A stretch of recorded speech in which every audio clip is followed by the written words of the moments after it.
asalaamaaleykum wa rahmatullahi wa barakaatu mbokk yi yéen ñëpp ñu ngi leen di nuyu di leen ñaanal di leen baal àq te di leen baalu àq macha allah mbokku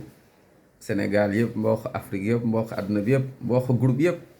di leen nuyu kenn ku nekk ci yéen ci turam ak santam waaye di ko nuyu nuyu bu gën ci nuyu mooy asalaamaaleykum wa rahmatullahi wa barakaatu di ñaan borom bi subhaanahu wa taala yal na yàlla nangul ñu nangul leen taqabbalallahu minna wa minkum wa gafara allahu lana wa lakum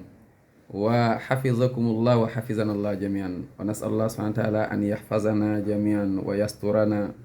wa yuinana wa yukrimana wa yajcalana min awliyaihi salihin wa min ibadihi almuxlisin almuxlasin almuqarrabin alladina la xawfun alayhim wala hum yaxzanun yal na yàlla nangul ñu di leen wax yi ñëpp macha allah iidukum mubarak said baal nañ leen baal leen ñu ñi feebar ñëpp yal na yàlla may leen ashifa al ajil ñu nekk ci kër yeeg hôpitaux yi ñi feebar nekk ci hôpitaux yi yal na yàlla may leen wér ñu jóg ak jàmm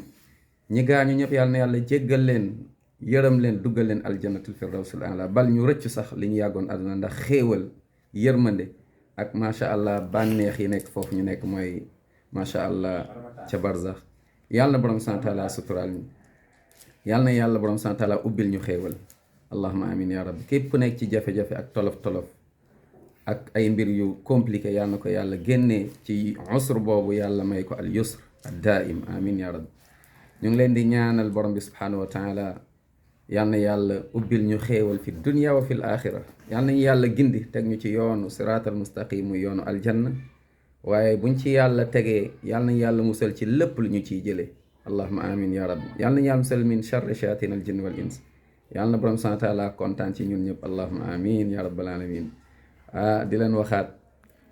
feetu nañ ci jàmm yàlla na yàlla may ñu fekkeewaat ay feet ak ay feet ak ay feet fi dunya wa fi l axira waa ñëpp asalaamaaleykum wa rahmatullahi wa barakaatu.